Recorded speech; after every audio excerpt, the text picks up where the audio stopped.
first thing we're going to do is we have some new shipmates here today. We lost some that were here was one day. We have new shipmates here today. So we're gonna, if you are new today, we're gonna make you introduce yourself.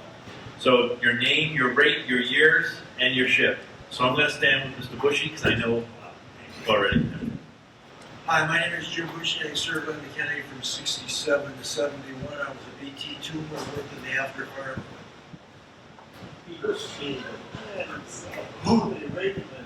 You and me, all right. We're the same time together. I know. We gotta give him a moment. We gotta give them a moment. All right. Remember we joked about the love boat?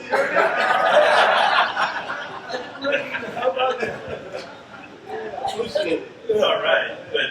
That's why we're here, folks. That's it. Every time you look around, Bushy laid in the captain's cabin. You were the captain's cabin? And I never get busted. No, geez. No, it was along the line of work. This is a story we're going to have to talk about during the seminar. Hello, my name is Joe Lemon. This is my wife, Diane. I served aboard the USS William C. Law from 1970 to 1974. I was a fire control technician, first class. Aubrey Harley, RN2, aboard the Kennedy, July of 1967 to November of 70, right? And that's about it. But before I do give up the mic, I just want to say, this big man here is my older brother, listed. He's an honorary member of the JPK crew. Out of 4 reunions that I've come to, he's accompanied me on 3 of them. He's my designated driver. That's why.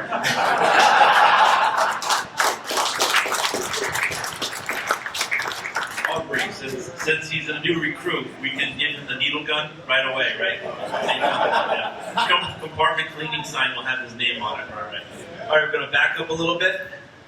Just say your name, ship, and your rate, and years aboard. My name is Alfred Paris. I served aboard JPK Junior from 68 to 72. I was in control from first messenger, then moved up to evaporator operator, and then throne.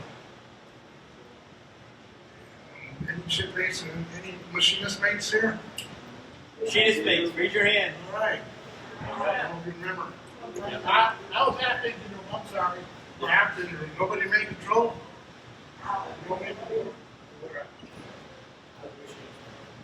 Machinist mate? You know Tom Coleman? I think again, I was on the bus out. He was on the bus out. Wow. Oh, you were We had to work out together. Oh, did you? Yeah, so we worked the same ship together. None of my other shipmates around, main control, machinist mates. Anyway, glad I'm here. Welcome to a big family of shipmates here. Fantastic.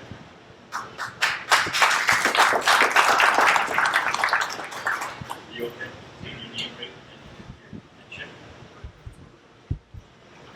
My name is John Kowalski. I was on the Joseph Reed from 68 to 72. I was in 8 days, took care of all the auxiliary equipment. Machinist mate for calls and things out. So, yeah, that's what I was.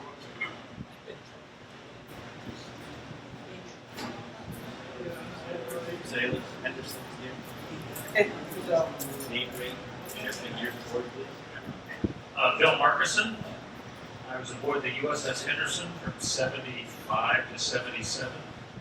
I was an electronic material officer, and I was a lieutenant. Excellent.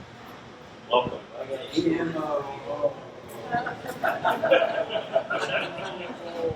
My name is Peter Fowler, and I was a quartermaster on the Local Scene in 1978.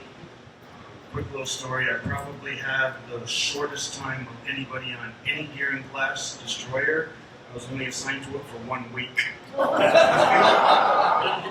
went home on a weekend and blew my knee out and ended up in the Newport Naval Hospital for 2 months after that, and then I was transferred to a different ship. Thank you for your service. Just 4 years. That's not on the boat.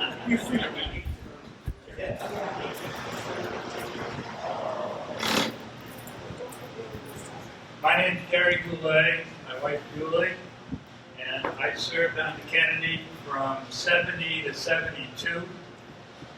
I was a supply officer, so I paid you guys, I fed you guys. You changed your clothes in our room that we rented when we were down in the Caribbean because you wanted to go to Megan's Bay to go swimming. You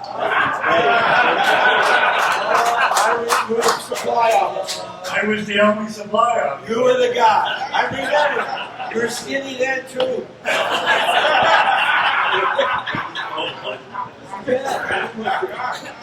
Gary's already famous.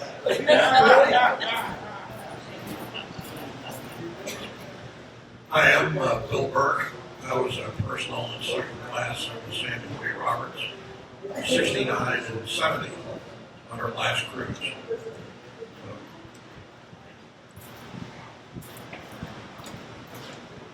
I am Bob Washburn. I served on the USS William R. Rush, which he was a DDR from 1955 to 1957. We're a Newport based destroyer. Any other guys here that were in the, beside me, were in the pre-Fran era?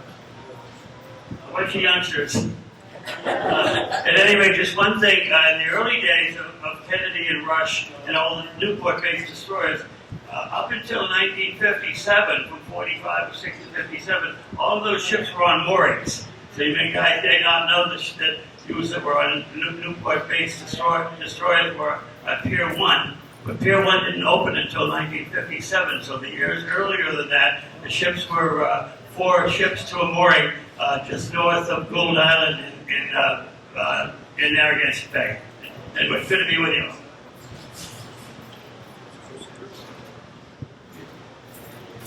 Craig Scott, my wife Kathleen, honorary Kennedy member, got on board Kennedy in July '69, left right as she waved goodbye on our last cruise in September '72, and out of FDG 1.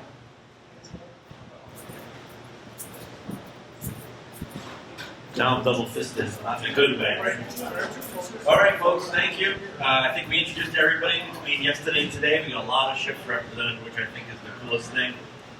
This session is called Tin Can Talk, and this is really about your sea stories. Yesterday we were a little serious about some of the major events that Gearing-class destroyers undertook, highlights in combat, highlights in rescue, highlights in the importance of the fleet, and then we had a memorial service earlier today to remember those who can't be with us today, and the namesakes of the ships, and also to go over a little bit about,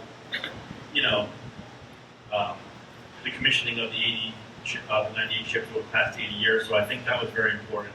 And now it's the fun point, because now with you guys, how you basically won the war in Vietnam, how you basically did anything. We're going to talk about that, right? So we're going to be asking you to tell things. So I'm going to start with the first story.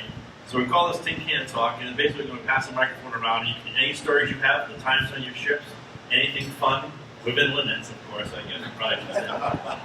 So I'm going to start off with a funny story.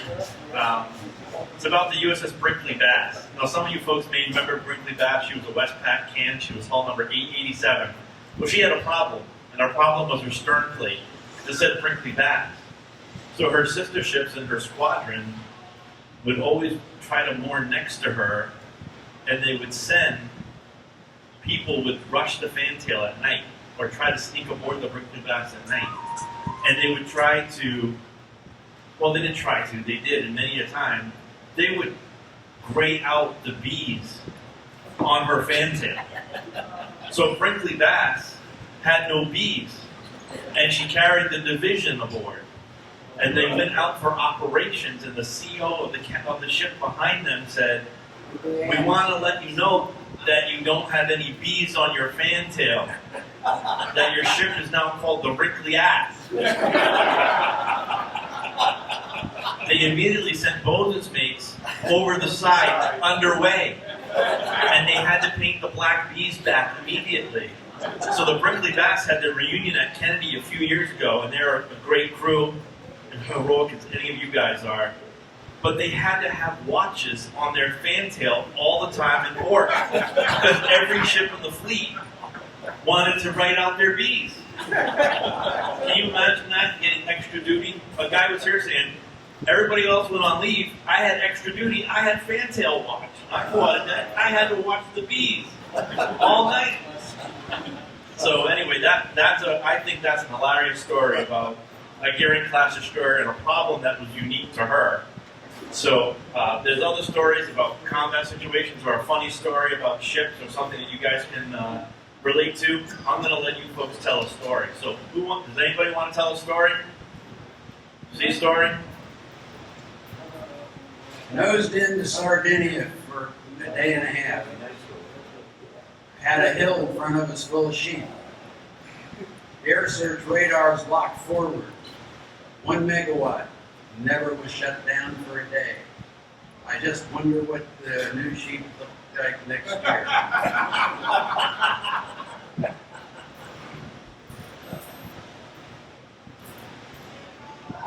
So you can see my Jim Piper, USS Theodore A. Chandler 717, and ET.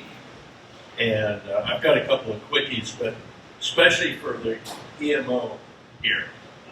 We had a boot ensign for an EMO. We're tied up in port. The usual thing in port is you have 8 o'clock reports, CDL. So we found in our shop an MX 993/uniform whose power supply went bad. Now, those of you who don't remember, an MX-993 was a flashlight. That was the gray flashlight. Now, we reported this to our EMO, and the fact that we had no replacement power supplies aboard. And he took that to 8 o'clock reports, the CAS rep. A couple of things. The Chandler was noted for running aground going backwards. And Manzanillo, Mexico, we went post yard shakedown to Acapulco. Commodore's aboard. They're backing down alongside the fueling pier. And the screws bit so bad they were curled over. And the Commodore and the skipper were, I guess, up on the line bridge. And the Commodore turned toward the skipper and salutes him and says, "Well done, Meeks." And let's see. Oh, we're in transit to Vietnam, the waters, and we pulled into Guam to refuel. Well, at the time, could still be, there was always a Russian spook trawler offshore. Somebody saw a Russian sub surface with it, a rendezvous. So Comdab Marianas, who was SOPA, looked down at his harbor and said, "Oh, I got some cans down there. Go out there and get them, boys. Go find that sub." Well, we're out there steaming around, trying to find the sub. Now, I should note, the night before, we watched the Bedford incident on the mess deck. We were ASROC equipped. And the skipper comes up to 1MC and says, "Well, crew, looks like we're going to get some action before we go to Vietnam." And you can imagine our reaction with that. And last and final, significant difference with our can, maybe some of the others that went Westpac. We had an ECM hut that was dropped just forward of the dash hangar, port side from the ASROC hut, the ASROC control hut. Something that set us apart because there was a potential threat from anti-ship missiles over in the Gulf. And if any of you, that was one thing that set us apart with many of the other cans. And one thing last, I made myself a little this, but I was thinking about this yesterday. And it really has less to do with our Gearing class and more with the Sunder class of ships. but you please recall 3 June 69, 0300 hours, the HMAS Melbourne collided with Frankie Evans, DD 754, cut her in half. They lost 74 hands. OI Division, OC Division, Chiefs, JOs in that forward section. She went down in just several minutes. So it was kind of some remembrance of some of our brothers. That's it for Chandler. Okay, thank you. Thank you for remembering. Okay. I got one. I'm going to give you this microphone. I'm going to tell a quick story too, just to go from solemn to funny. Yes, sir. There's one important point about the Evans. There is a monument. There is a monument in north suburban Chicago area, either in Gurnee or Vernon Hills, and it's a monument to 3 brothers who went down with the Evans. So that was another case of 3 brothers. She was in Vietnam waters, but just outside of the war zone. Yes. And the DoD refuses to put those 74 on the wall. They didn't get combat. They were classified as combat. There's House bill pending, put their names on the wall. Department of the Interior has the bill, and they read it, and I don't know what, they've been messing with this for 50 years now. And it's a shame, they should do the right thing, but they haven't so far. And I was always trying to figure out what, as King sailors, we could all do as one to get our congressmen or senators to pass that bill. I would recommend that we try to use Tin Can Sailors Association, the voice that they have, along with ourselves, to make a statement to the United States Navy if we want to. Well, we'll remember them, because that's what we do as a museum and memorial. Right. And their names, the names of those locks. So the Kennedy, as we're talking about, we're going to restore the after berthing area on the Kennedy to its illicit berthing, but we're going to have the memorials around there. But we're going to have a sign in there with the loss of all the ships and the men who are still on station, and that's going to include the Frank Evans. Good. So, yeah. My name's, my name, What do you want to say something? I want Yeah, go ahead, tell you funny. Okay, Plenty of time. Rich Mullins, I was on the William C. Law, 8763. And at the time, we had been out to sea the day prior, playing anti-submarine, exercise, chasing themselves around. And we were on our way back to port. We were stationed in Mayport, Florida. Well, there was a prior incident that they would not let us come into port under our own power. We had to stop outside the jetty and wait for the tubs to come up and hook onto us to take us into the port. And so the one morning, it was the first time I made 85, and I was the top watch in the forward fire room from 4 to 8 in the morning.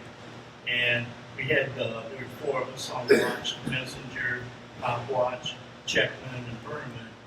And the messenger, he left after taking readings for a little while, and he shows back up, and he's got this big grin on his face. He comes out down on the lower level, he comes up to me and says, I said, so what are you grinning about? And he starts laughing. He said, gotta go up and take a look at my peace sign. I said, peace sign?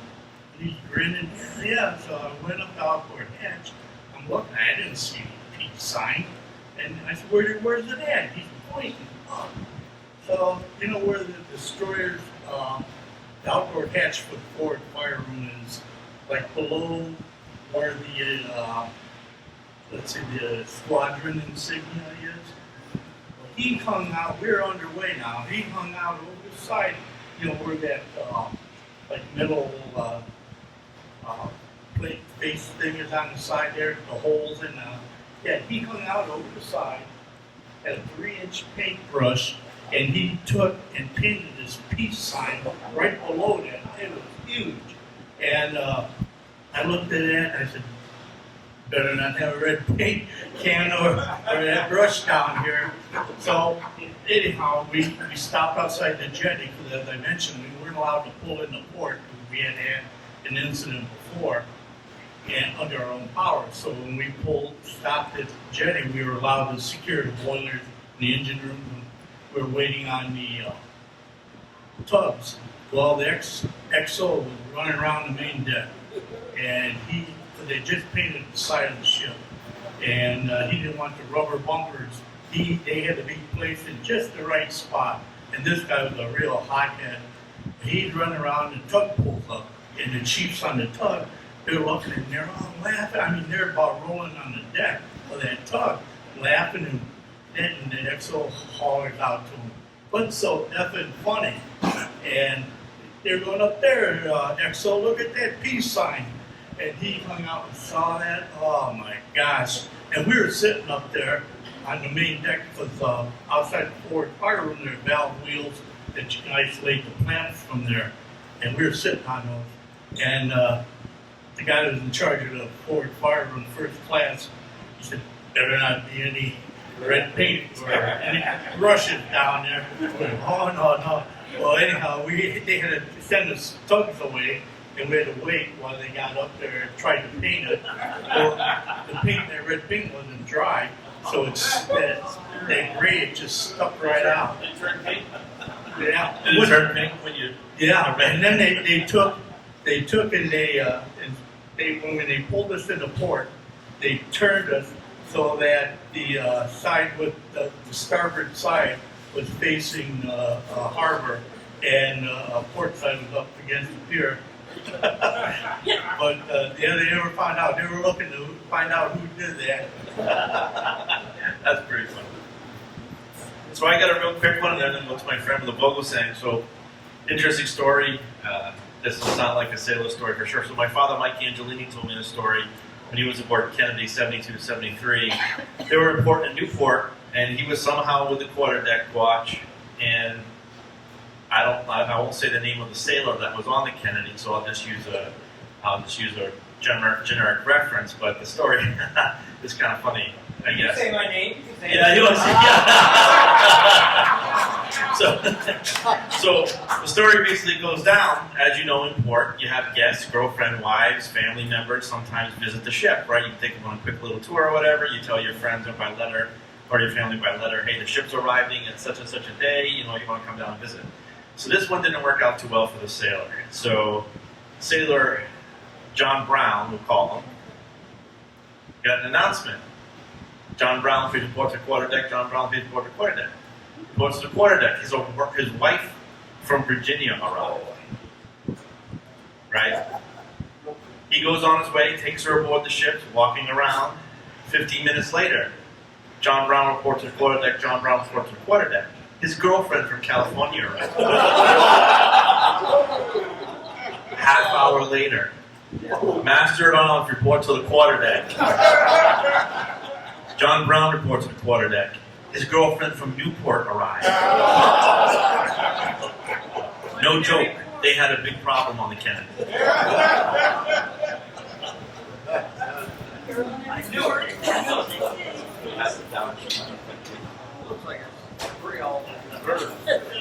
Good afternoon. BT2 Vasquez, USS Vogel sank from 77 to 82.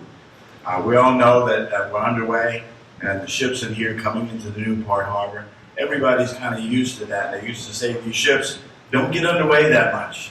You're a reserve ship. Well, we proved the fact that the Vogel sank got underway more than any of the active ships that were on the pier at the time.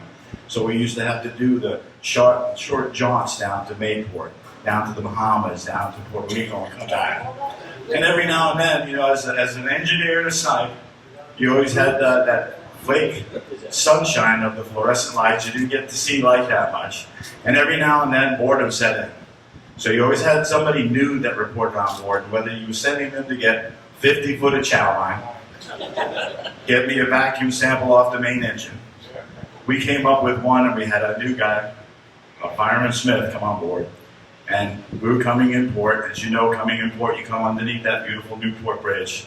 It's really a nice sight if you're topside, but most of the time we were down below. So we took Smith and we said, hey, we're getting ready to come in port. You need to go from aft fire on B3 to B1. Get the hand crank to lower the mast. Okay. So he goes to B1. We called B1 on the phone, said, Smitty's coming up there. Tell him to go back to the aft engine room and get the hand crank for the mast, because it's not there. So he went there, and of course I called back B4. I said, hey, tell Smitty to go to main control.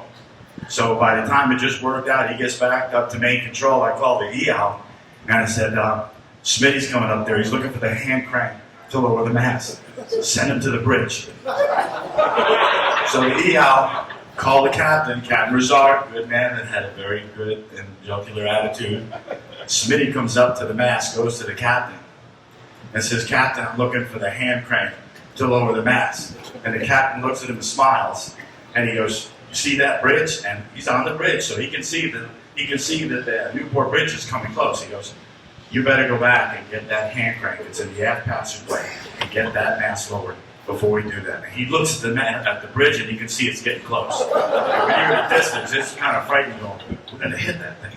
So he goes back in the aft passageway, and they went back there, and we had the machinist made to watch, give him the hand crank to the AFFF rotating station. So he tells him, he says, quick, get up there on the flight deck and lower that mast. So he goes up there, and we had BT1 that was actually on the fantail. As soon as he saw Smitty, he goes, look, and at the angle that he was looking at, you could see that the bridge was too close. He goes, Smitty, you're too late. Tell him to hit the deck. Yell up there, hit the deck. Because we were manning the rail. So he gets up there and he goes, hit the deck, hit the deck, hit the deck. And everybody's looking at him. And some of the guys lowering down. And as we're coming to the bridge, he's lowering, he's looking, going, and the bridge, you can see now the distance was there.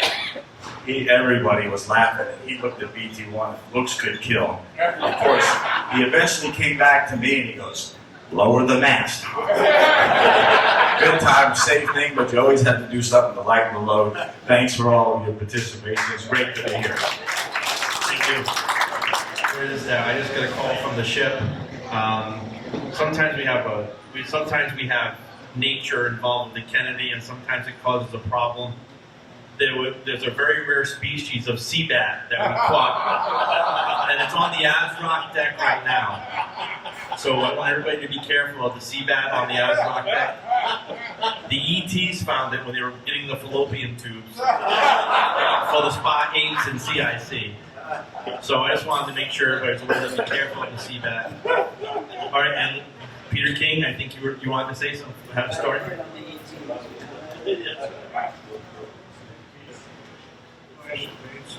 My name is Peter King. I served on the USS Bikini from 67 to 69.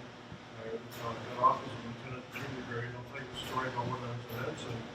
We were home guarded in Long Beach and went down to San Diego for, I don't know, a few days. So we were in port. And San Diego back then was pretty much a sailing town. They had a lot of good times for sailors, and sometimes the clubs where ladies would about it. And so guys, would go there, and our weapons officer had a crush on one of the strippers at the club. And he kept talking about her all the time.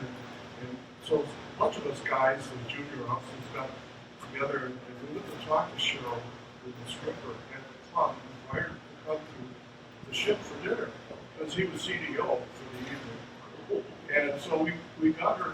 Yes, she agreed to do it. She came, and she was very conservatively dressed. She was a smart lady. She was sweet. She was just a perfect lady. And he was just red as a beet. He didn't know what to say to her. He wanted to see her in person. So anyway, that was kind of a fun story. I got another story later, like what if you have time for that. All right. Who else has got a story? I'm sure you guys have heard about the Gary class destroyer that left from Subic with inappropriate personnel aboard, yes? Oh, wait a minute. What happened in Subic State. There goes that story. Except that the Gearing class destroyer deployed on Westpac with some lady friends aboard that the sailors were hiding. And the captain found out, and she had to go all the way back to Subic Bay. That didn't make the captain or division very happy. So there's going to be some other fun stories. Who's got one? How about Kennedy? You got one? I'm out Paris. You guys. His name's Harvey. He was known as Harvey. Middle name, I'm Anyway, to answer your story.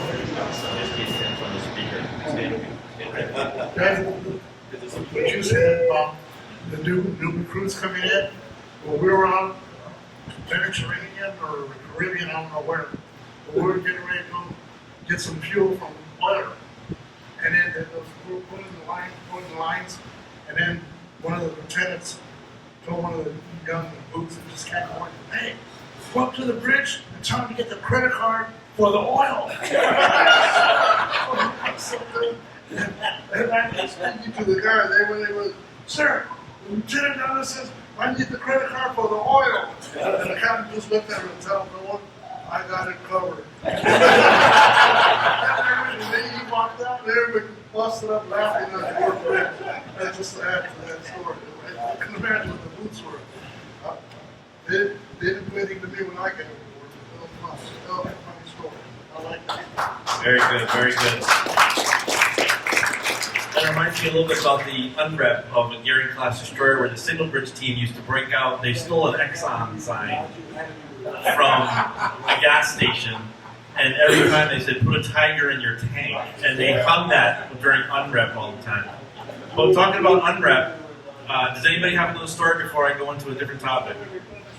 Mike? How about unrep songs?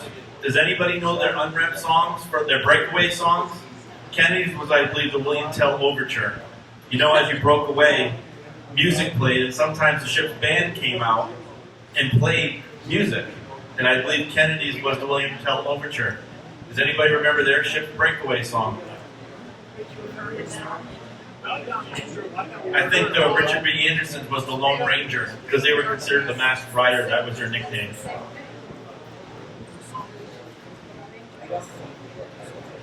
You guys didn't pay attention to your breakaway song? Oh, whatever. We're just reviewing. William Tell Overture. You have to? On the Chandler? Most of them have William Tell Overture. Yeah, Kennedy had, yep, that's definitely what it was. And then the last time we did it, we played when we were coming home from the bed. We played Homeward Bound by Southern Airplane. Any more stories? Stickle, do you have a story? You guys want to have a sea story? Does Stickle have a story from the Stickle? You got too many? How about one? Just give us one. You or Frank?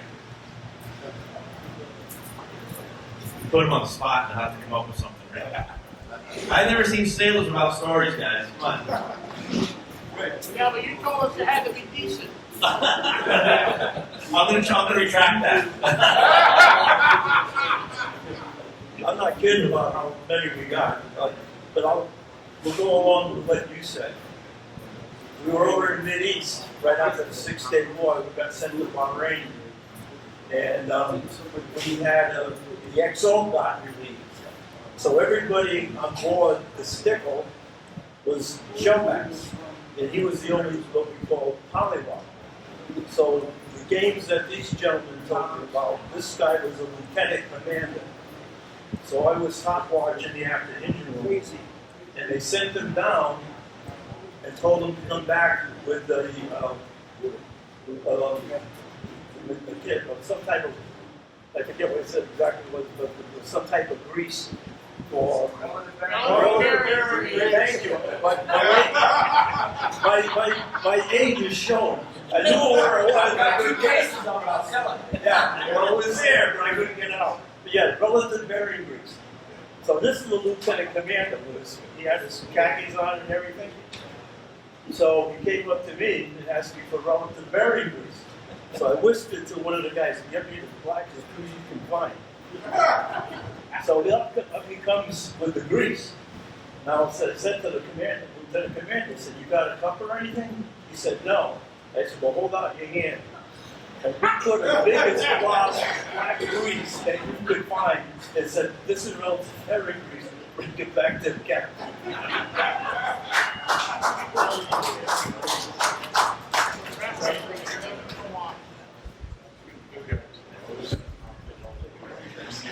This is for the FBI. Daniel photo. All right. Anybody else have a tin can tail? You want me to give you one? Keys, guys, you want to talk about the Evans?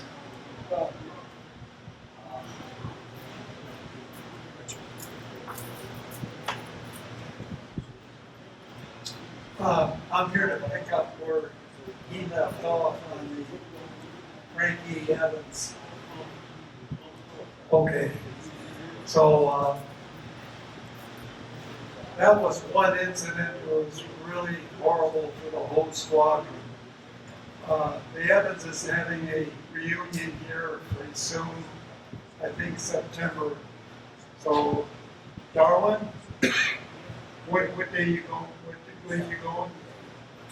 The reunion for the Evans. It's at where? Nebraska.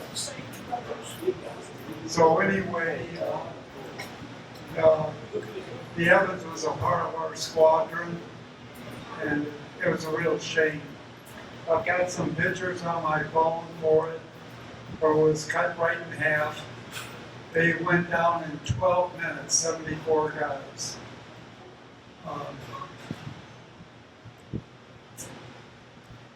The other incident we had at the ship was in '67, after we got our cruise done.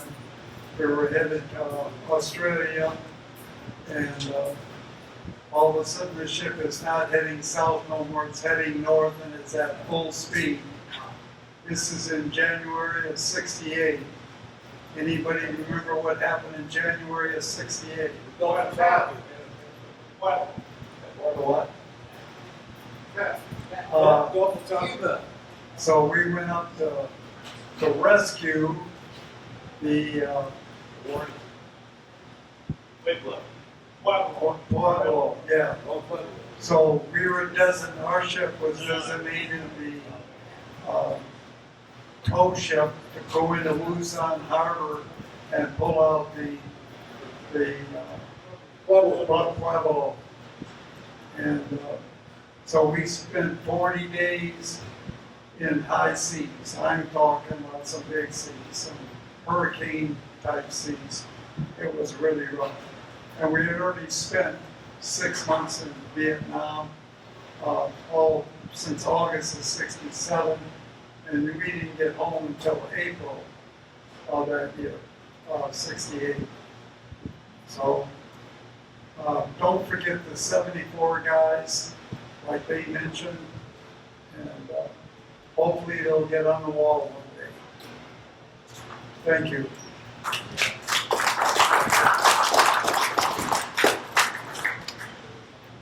Hi, Tom Cameron from USS Rogers. 3 quick stories. You're talking about on-rep, and we always use non-rep off when we're in non, and we'd stand up all the guys and they would hand all the stuff by. Well, we always had one of our guys at the after engine room, and whenever the chocolate ice cream went by, it went down the hatch. And then the supply officer would always be mad, where in the hell did the ice cream go? But we did that all the time, and just to make them mad. And then we were the USS Rogers, the Jolly Rogers. We always flew it. It's called crossbones. When we were going into port. Well, second time coming back from, excuse me, my buddy John, I don't know where he got him, but just before we got into port, he pulled up a bra and panties that were coming into San Diego after 6 months. Luckily, the captain never found out who did that. And how many snipes you got in here? How many guys are snipes? They probably don't do it today, but our initiation for being a snipe was literally they greased your ass. And when they do it, they give you a nice piece of what was in there: coffee grounds, spit, ball bearing grease, whatever else they did. And they'd make sure they did it when you were kind of out of fresh water, so you couldn't take a shower. Salt water works good. And they would literally grease your butt. So there you go.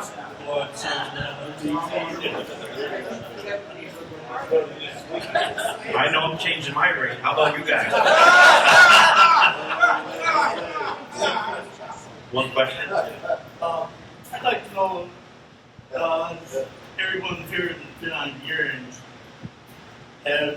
has your ship ever had a drag race with another gearing? Races. Do your ships ever remember racing? Because I know it did happen. Yes, I think we did it once. We were crossing the Pacific on the way over to Vietnam. We were with the USS McCaffrey, DD-860. And so they decided, the captains were talking smack, and they decided up morale, we were going to have a drag race. So, had to put all 4 boilers on the line, and we're slowing down, we're about ready to pop the safeties, because we were almost at like a third ahead. Well, the captain gave us sprayer plates that he had locked up for wartime purposes for making smoke screens and that. I can't remember what site. They're big. And, 140s? He says 140s. Yeah.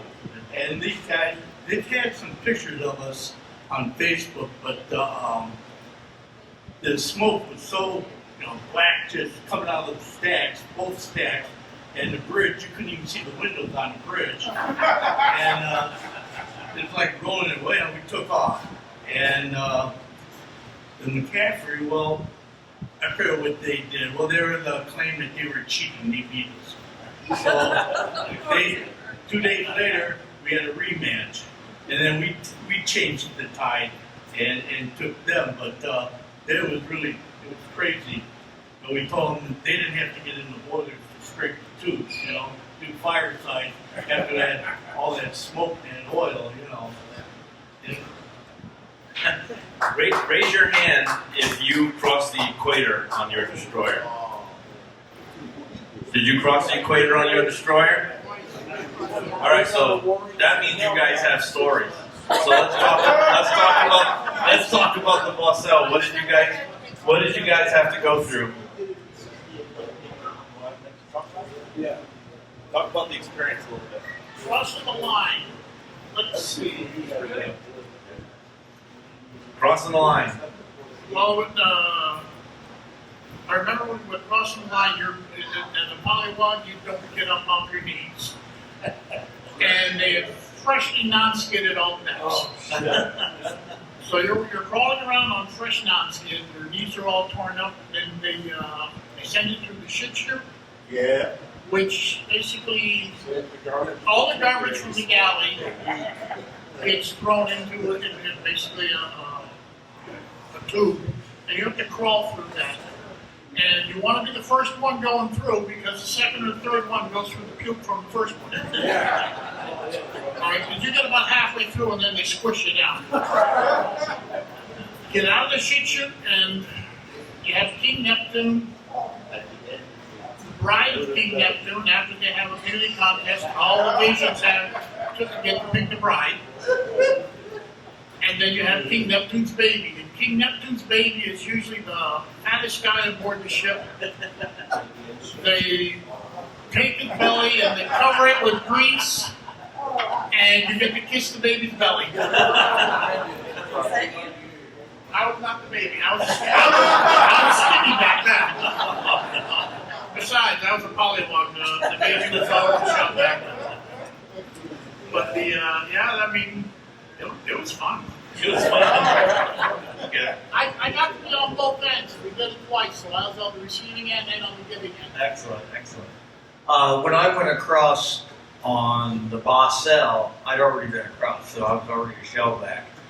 But on my first ship, about a week before we crossed, I was walking up out of this hatch. And the hatch came down on my leg, and I mean, it hurt like hell. So I go to see the doc, and he gives me a bunch of Valium, and the day of the crossing, you know, I figure I'm going to get beat to pieces, so I'm going to be prepared. So I took a few of those, and as I was crawling down the deck, and they're coming with these pieces of wet fire hose, slapping me in the back, and I was just thinking, I'm going to act like it hurts. I couldn't feel a thing. I had no clue, but I said, I better act like this hurts. But the second time was more fun, though. Anybody else want to talk about crossing the line? Give it in. That's better. So, another funny story I heard. So, as you folks know, we do a lot of research and we collect a lot of cruise books, especially from the Vietnam era of Gearing-class destroyers. So we see a lot of interesting things. First, whoever the guys are that write these cruise books, they like to make fun of everybody in every photo they can. So there's two ships that were off Vietnam, I won't mention their names. They decided to have beauty contests, right? Ann Margaret wasn't there. Neither was Raquel Welch. It was an all-male beauty contest. The guys were dressed up as like women. Did you ever see these photos? It's hilarious. They had like straw for long hair. They're out there in bikinis. Somehow they got balloons. I don't know how they get these things, but it was quite hilarious to see these photos. The guys had, they found anything they could, right, to keep busy, to entertain themselves. And you got to remember, you guys were all young kids at the time, so anything you could do to have fun, you did. So anybody attend. Whoever won the Queen Aphrodite's contest did not have to go through the initiation. She's set by the Queen. The Queen Aphrodite's contest, whoever won usually got to set by the king during the initiation. Didn't have to go through the initiation, but had to stay in costume. Speaking on the Volga thing, I crossed with him back in '81. Excellent. And I was an A-gang at the time, but I was still home watches. And what my job was on Polywalk Day is to go around and check for Arctic air. So what I did was I broke the gauge, right? I had to walk around and go, Arctic air, right? But there was a Master Chief, Pruitt. He was the biggest, ugliest machinist made Master Chief I ever saw in my life. And he didn't like me. Because when I came on board, I saw the Newport, I was in civilian clothes, and when we got underway, he said, like the cruiser turned off, and I didn't know what a cruiser turn was. We had to like arc off on the cone, right? And just about 3 seconds, says the biggest, fattest, ugliest Master Chief machinist I ever saw come down that ladder and goes, "What are you doing in my engine room?" "I'm just here like your cruiser turned off." So he didn't like me at all. Right? So when I saw him on Polywalk Day, he was a Polywalk. And he was there with the M Division, was out there with brooms on the side of the ship, auxiliary propulsion. So what is a hot bearing in the Navy? Everybody know? Machinist base? 180 degrees, right? I stuck that thermometer. I said, hot bearing, #1 Master Chief. So he broke the fire hoses out and sprayed him down, and it took him 12 hours to find me because I was running from him. But he did find me later on. So that's my Polywalk story. That's funny. We crossed together, right? Well, Pruitt was the saltiest Master Chief I know in the Navy. Quality control was always a big thing in the engineering side. Lube wall was very critical. So every time we started a piece of gear, we had to take samples and make sure it was clean, because originally back then we didn't have procedures on how to light stuff off or start it. So they just started, when it burned up, they went, well, what happened? So I was fairly new being the oil king on board, and I had to take the lube wall samples, and anytime there was a question in a lube wall sample, it would come up to me and I'd have to run it, do a spectrograph analysis, do a bottom sediment water. So on the main condensate pump, they had a sample that was half water and half oil. And I went down to see Master Chief Pruitt. I said, here's the sample off of number 1. And he looks at it and goes, yep. And he says, well, BT2, what do you think? Is that salt water or fresh water? I went, might be salt water. He goes, don't you know how to tell? I said, well, I went to the POL school, but I don't remember how to test that unless you get a sample. He goes, let me show you. Open the jar. Open the jar, sticks his fingers into the oil, and goes, salt water. Master Chief, I'll make sure I come down and see you every time I need that test. Good, that's great. I wanted to go back, because some of us, the families here too. The CBAT. I'm sure, who experienced the CBAT? Don't yell it out yet, because I want you to explain it to those who don't know what a CBAT is. Because I'm sure our lady friends, and some of the younger folks don't know what a CBAT is, because it's a very rare occurrence to see one at sea. It is. Very rare. Pass the word. And the Orlicats went in their 67 cruise book, they caught one right out in the open. So, did anybody experience the CBAT? Or do I need to? I'm going to have Jim explain it, because I know you know the whole story on it. So just tell everybody a little bit. I know you didn't get hit by the CBAT. Just explain what the CBAT is a little bit. Well, typically, shortly after you go to sea, and you got a bunch of newbies on board, and somebody back aft will catch a CBAT. It's a really rare sea animal, and it's really something else to catch one.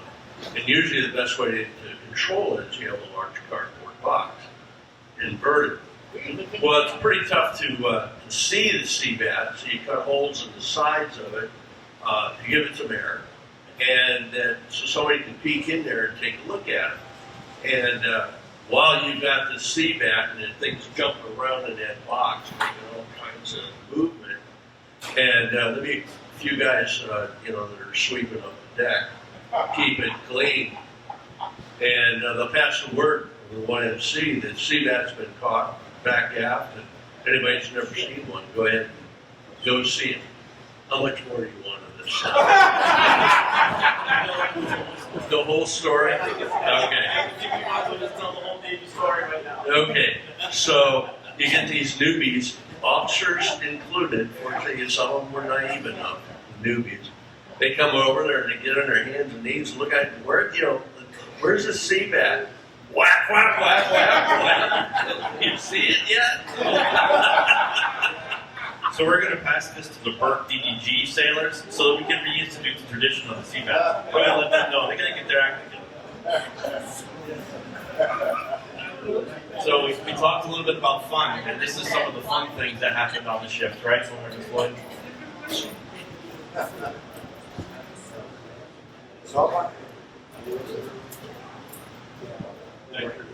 Up on the bridge.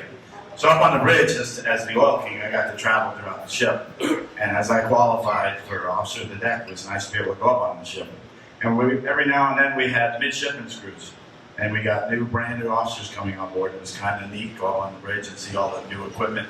As the enlisted surface warfare qualified coordinator, I had to make sure that we were getting the right material entered. So I go up on the bridge, and we got midshipmen excited about being on a ship for the first time, getting underway. So they're up there on the bridge, and we had the radar scopes. And I thought it was kind of neat, because I'm talking to the XO, and the midshipmen said, well, what can we do? Well, they see people standing the radar watch, which you literally keep your mind and eyes on the radar scope to monitor what's going on. So the midshipmen are all excited. So the quartermaster watch goes, darn it, again. And the midshipman goes, what's the matter? He goes, the audio's gone out on the scope. And he goes, what? He says, the audio's gone out on the scope, and he's hitting the side of it. So he goes, well, what can I do? So the first midshipman comes up, and he says, I want you to see this contact, A, B, and C. Every time it sweeps around, I want you to go bleep. So the other midshipman's like, how can I help? He goes, well, F, G, and H, I want you to go boop for about 25 minutes. And he stood on that scoop. The captain fell off at his seat and had to leave the bridge. is going. I had to leave him going. I said, I think your pitch is a little too high. But that's the kind of things you have to make sure it's fun. Midshipmen are great. I'm sure we've got fine officers out there, but just to hear. They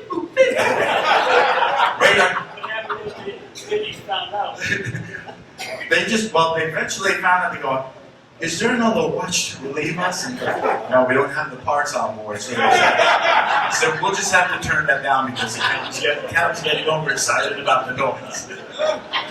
Good times underway. Ladies and gentlemen, these are the people projecting the power of the United States Navy around the world. I just want to point that out. This is oh boy, they should make a movie about this stuff. Have you ever seen Down Periscope, the submarine movie? It reminds me of the guy on there making the beeping noises for the sonar. That's great stuff. Does anybody else have anything else they want to add? First time underway when we're getting out for Hunter Kennedy, and what you'd have for dinner was greasy pork chops down in the mess decks.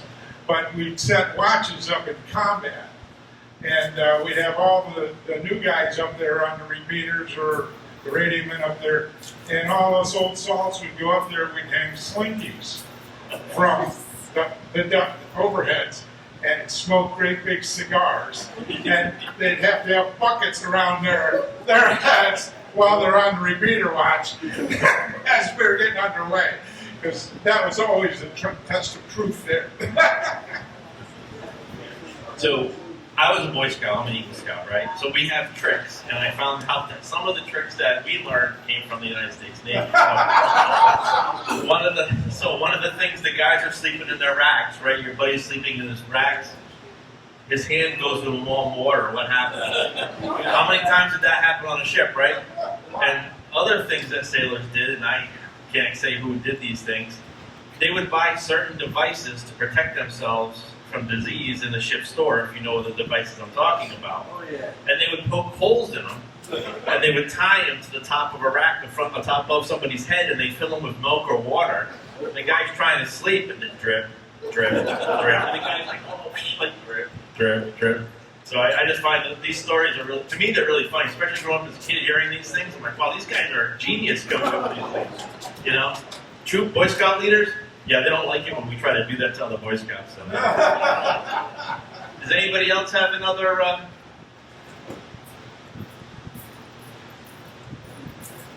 I'm really wondering if there are really sailors in here. I haven't heard anybody talk about beer yet. I'm not sure. Are you guys really in the Navy? Or Anyway, one time we were off the coast of Vietnam and kind of taking a break, and everybody's kind of stressed out and all this. So they decided to have a beer call. Well, we couldn't drink on the ship, but you could put the whale boat in the water and they could put beer in the whale boat. So I managed to get on the whale boat crew, and everybody wanted to come aboard, got to drink 2 beers. Most people just drank one and gave me the other. So we were out there for a couple hours, and I thought I was doing okay, and then it was about over with. So I had to climb up out of the whale boat and realize I'm a little messed up. So I climb up there, and the chief said, "Well, we need you here to help bring the whale boat up." And the first time in my life, I just said, "You guys do it yourself. I can't do anything. I went straight to my rack, and that was the end of me for the night."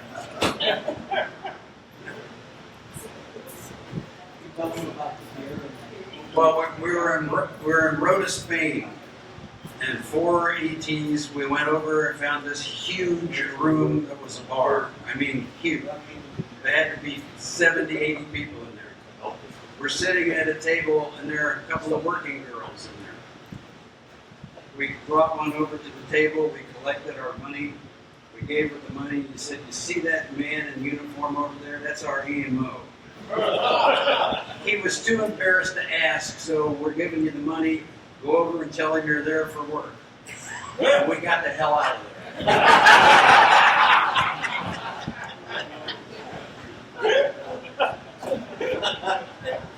This has to do with selecting your rack and the importance thereof. Now, I prefer the middle rack, and there was some real logic in it. The top rack was just too much of a pain in the ass to climb up into. It's just simply the way it was. Particularly if you've been drinking. The bottom rack had two distinct disadvantages.